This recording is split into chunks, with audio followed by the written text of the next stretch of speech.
नमस्कार। मैं doctor Sanjay Jain, associate professor mathematics, सम्राट पृथ्वीराज चौहान राजकीय महाविद्यालय अजमेर में कार्यरत हूँ।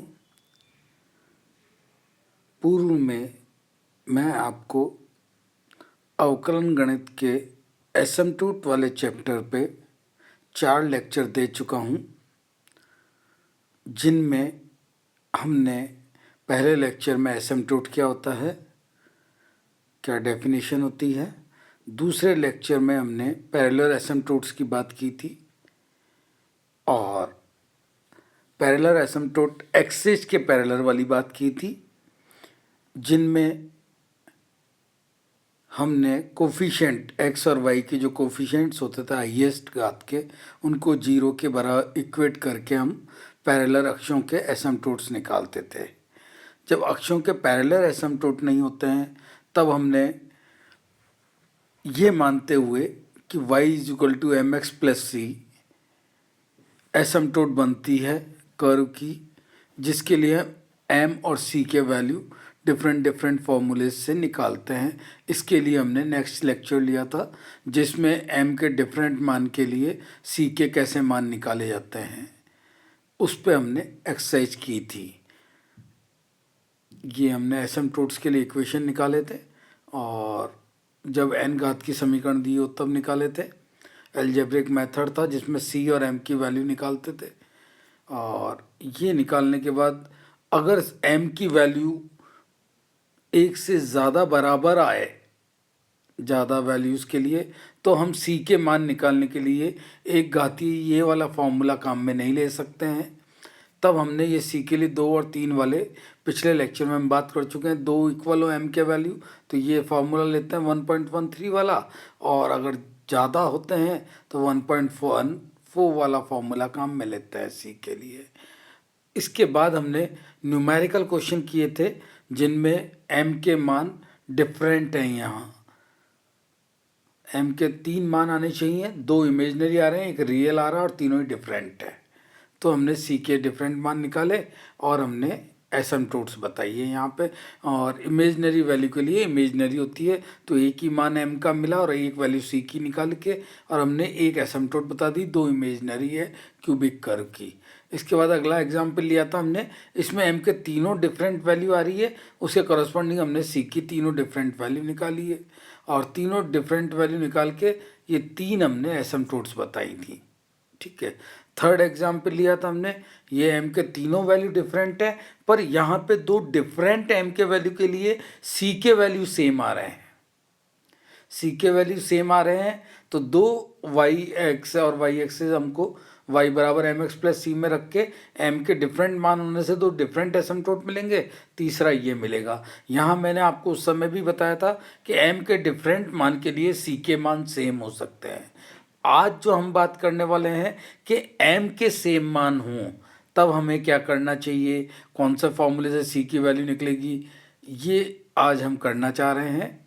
यहाँ पे अब हम आ रहे हैं, एक एग्जाम्पल हम ये ले रहे हैं, x² - x² y -xy² + y² + 2x² - 4y² + 2xy + x + y + 1 = 0। ये एक कर्व हमको दिया हुआ है। इस कर्व में जो एक बहुत अच्छी बात यहाँ दी है इन्होंने, h coefficient of highest power of x and y, x और y के हाईएस्ट जो पावर है, यहाँ x³ हाईएस्ट पावर है और y³ हाईएस्ट पावर है। इन हाईएस्ट पावर का कोफिशिएंट क्या है, 1 1, जो कि कांस्टेंट है। ये कांस्टेंट आपको एक इंडिकेशन दे रहा है कि जब हमने इससे सबसे पहले जब पैरेलल एसिम्प्टोट के बारे में पढ़ा था, x और y के हाईएस्ट कोफिशिएंट लेते थे, वहाँ पर x और y के हाईएस्ट घात वाले टर्म मल्टीप्लिकेशन में होते थे, कांस्टेंट कोफिशिएंट नहीं होते थे। यहाँ पे आपको साफ दिख रहा है x³ का कोफिशिएंट कांस्टेंट है 1, y³ का कोफिशिएंट कांस्टेंट है 1। इसलिए यहाँ से इन कोफिशिएंट को 1 होने से हमें ये क्लियर हो रहा है कि यहाँ पे एक्सेस के पैरेलल एसिम्प्टोट्स नहीं है। अगर ये x और y के प्रोडक्ट होते क्यूब वाले भी, कांस्टेंट टर्म नहीं होती तो हमारे एक्सेस के पैरेलल होते हैं, पर यहाँ पे ये constant term highest order of x and y are constant, there is no asymptote parallel to axes. ये इंडिकेट करता है, ये क्वेश्चन को पहचानने की ट्रिक है अपनी कि कब एसिम्पटोट हम एक्सेस के पैरेलल निकालेंगे और कब एसिम्पटोट एक्सेस के पैरेलल नहीं होंगे। तो यहाँ से देख के हमें ये क्लियर हो रहा है कि एक्स क्यूब और वाई क्यूब चूंकि इनके कोफिशिएंट 1 है, इसलिए ये हाईएस्ट टर्म वालों के कोफिशिएंट कांस्टेंट है, इसलिए यहाँ पे एक्सेस के पैरेलल नहीं है। ओके, नाउ हम यहाँ पे फाई हाईएस्ट टर्म 3 है तो फाई 3m निकालते हैं और फाई 3m को हम 0 के बराबर करते हैं। 0 के बराबर करने पे m के ये फैक्टर बन रहे हैं, यहाँ पे फाई 3m को 0 के बराबर किया तो 1 minus m square plus m cube is equal to 0। ये कैसे करते हैं हम, x को 1 रखते हैं, y को m रखते हैं, जो हमने पहले प्रोसीजर किया है, पहले एग्जाम्पल किए हैं, उसी तरीके से कर रहे हैं। पर यहाँ जो खास बात देखने को हमको मिल रही है कि ये जो m के जो मान आ रहे हैं, यहाँ से आप इस फैक्टर को देख सकते हैं, 1 माइनस एम से m का वैल्यू आएगा 1 और 1 माइनस एम स्क्वायर से m की वैल्यू आएगी प्लस माइनस 1। तो हम यहाँ पे देख रहे हैं कि m के दो मान 1 और 1, two values of m are same, दो वैल्यू m की बराबर आ रही है, जबकि अभी हमने पिछले क्वेश्चनों में देखा m की डिफरेंट वैल्यू के लिए c की डिफरेंट वैल्यू आती है।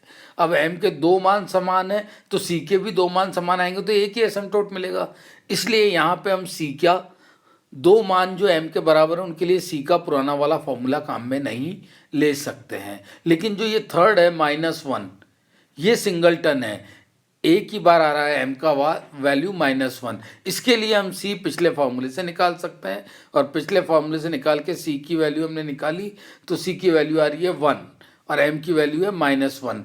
तो हमारा जो एसिम्पटोट बन जाएगा y is equal to -x plus c, that is 1। तो y is equal to -x plus 1, ये एक एसिम्पटोट तो हमें मिल गया। लेकिन जब ये दो m के समान मान है 1 और 1, तो हमने जब आपको थ्योरी पढ़ाई थी उस समय बताया था कि दो मान समान है तो c में क्वाड्रेटिक इक्वेशन वाला ये वाला फॉर्मूला काम में लेना पड़ेगा, इससे c में क्वाड्रेटिक इक्वेशन मिलेगी। m का मान आप रख दोगे यहाँ पे 1, m का मान 1 रख के जब इसको सॉल्व करेंगे तो इसमें c की लिए आ रही है हमारे पास equation 2c square minus 6c plus 2 is equal to 0। 2 common लेके आप 0 कर सकते हैं, c square minus 3c plus 1 equals to 0। तो ये क्वाड्रेटिक इक्वेशन है, c के मान इससे के निकलेंगे b plus minus under root b square minus 4ac upon 2a। इससे हमने मान निकाले तो ये इसके 3 प्लस माइनस अंडर रूट 5/2। अब देखिए m के दो मान समान है 1 और 1, पर c के दो डिफरेंट मान आ रहे हैं। तो अब हमको क्या मिलेगा, m के दो समान वैल्यू के लिए दो c डिफरेंट होने से दो डिफरेंट एसिम्पटोट्स मिलेगी। Clear, y is equal to m x plus c के डिफरेंट मान है, m सेम है, m के मान बराबर है, तो यहाँ पे y बराबर m का मान है 1, इसलिए x रह जाएगा सिर्फ, और प्लस c की जगह ये दो मान आएंगे 3 plus minus under root 5 upon 2। तो यहाँ से ये y बराबर x प्लस ये वैल्यू आ जाएंगी, इसमें एक बार प्लस लेंगे एक बार माइनस लेंगे, तो ये दो एसिम्पटोट यहाँ से मिल रही है और एक एसिम्पटोट हम यहाँ निकाल चुके हैं, y is equal to -x plus 1। तो ये तीन एसिम्पटोट हमको दो m के समान मान होने पे मिल रही है। तो ये क्वेश्चन था जिसमें दो m के मान बराबर हैं। पहले हमने इससे सारे कर रहे हैं जिनमें m के मान डिफरेंट थे, आज हम कर रहे हैं जिनमें सेम है। तो यहाँ दो बराबर थे, एक एग्जाम्पल हमने ऐसा लिया जिसमें दो बराबर है। अब एक एग्जाम्पल हम बिल्कुल जनरलाइज ले रहे हैं जिसमें तीनों ही बराबर हों। अगर ये एग्जाम्पल है हमारा y cube minus 6xy square plus 12x square y minus 8x cube plus minus 3y square plus 12xy minus 12x square plus 2y minus 4x is equal to 0। Highest order 3 है, highest order 3 में आप यहाँ देखेंगे y cube का coefficient 1 है और minus 8x cube का coefficient -8 है। तो यहाँ भी वही बात हो रही है, as coefficient of highest power of x and y are constant, there is no asymptote parallel to axes. x axes और y एक्सेस के पैरेलल नहीं होंगे क्योंकि हाईएस्ट ऑर्डर के जो कोफिशिएंट है वो कांस्टेंट है। अगर कांस्टेंट नहीं होते, वेरिएबल होते, मल्टीप्लिकेशन में होते, तब हमको एक्स एच के पैरेलल मिलते हैं। तो हम वही काम कर रहे हैं, एक्स बराबर 1, वाई बराबर एम रख के हम five 3m, five 2m, five 1m निकाल रहे हैं। फाइव 3m को हमने 0 के बराबर रखते हैं m के मान के लिए, और जो m का मान हम यहाँ निकालना चाह रहे हैं, जो फैक्टर आया है हमारे पास बड़ा इंटरेस्टिंग आया है, m-2 का whole cube is equal to 0। तो m की वैल्यू 3 बार 2 2 2 और all 3 value of m are same, तीनों वैल्यू m की सेम आ गई। अगर c भी सेम आ गया तो एक ही एसिम्पटोट मिलेगा आपको। इसलिए हम यहाँ पे m के जब तीनों मान बराबर है तो हम ये वाला फॉर्मूला काम में लेते हैं जो c में क्यूबिक इक्वेशन है।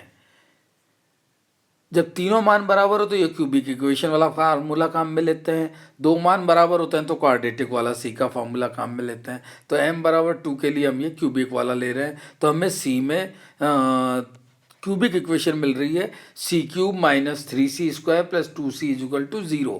इससे c को जब हमने सॉल्व करते हैं तो 3 फैक्टर मिल रहे हैं, c-1 c-2 is equal to 0, और इनको जब हम 0 से इक्वेट करेंगे तो या तो c बराबर 0 होगा, या c बराबर 1 होगा, या c बराबर 2 होगा।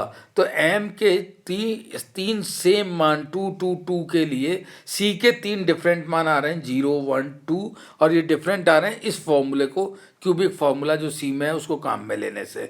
तो हमारे पास m के 3 मान सेम है पर c के 3 मान डिफरेंट है, इसलिए हमारी एसिम्पटोट्स क्या हो जाएंगी, y बराबर m के समान है इसलिए 2x प्लस 0 ये पहली एसिम्पटोट हो जाएगी, y बराबर 2x प्लस 1 दूसरी हो जाएगी, और y बराबर 2x प्लस 2 तीसरी हो जाएगी। तो इस तरह से हमें द्विघात समीकरण के 3 एसिम्पटोट्स मिल गए।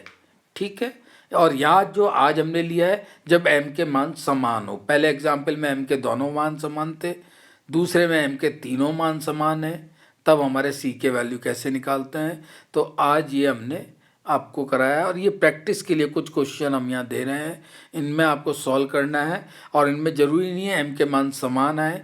ये पूरी एक्सरसाइज आपको पिछला जो इससे पहले वाला लेक्चर था जिसमें m के डिफरेंट मान आते थे, या इसमें कुछ क्वेश्चन ऐसे भी होंगे जिनमें m के सेम मान आ रहे होंगे, दो हो सकता है तीनों आ रहे हों, और 4 घात की हो तो 2 2 करके बराबर आ रहे हों, तब c के मान हम कैसे निकालेंगे। सीधा कंसेप्ट ध्यान रखना है, c के m के 2 मान बराबर आ रहे हैं तो c का क्वाड्रेटिक वाला फॉर्मूला काम में लेना है। फॉर्मूला आप देख सकते हैं अभी जो पिछले एग्जाम्पल लिया है हमने। अगर m के तीनों मान समान में आ रहे हैं तो c की क्यूबिक इक्वेशन वाला फॉर्मूला काम में लेना है। तो ये सब क्वेश्चन आप इनको यूज़ करते हुए सॉल्व करें, और बाद में सॉल्व करने के बाद आप आंसर मैच कर सकते हैं, आंसर से टैली कर सकते हैं। तो इस तरीके से आज हमने जब m के समान मान हो तो c के मान कैसे निकालते हैं ये सीखा है। तो आज के लिए इतना ही काफ़ी है, कल हम इससे आगे बात करेंगे। Thank you. आप प्रैक्टिस ज़रूर करें इन पे।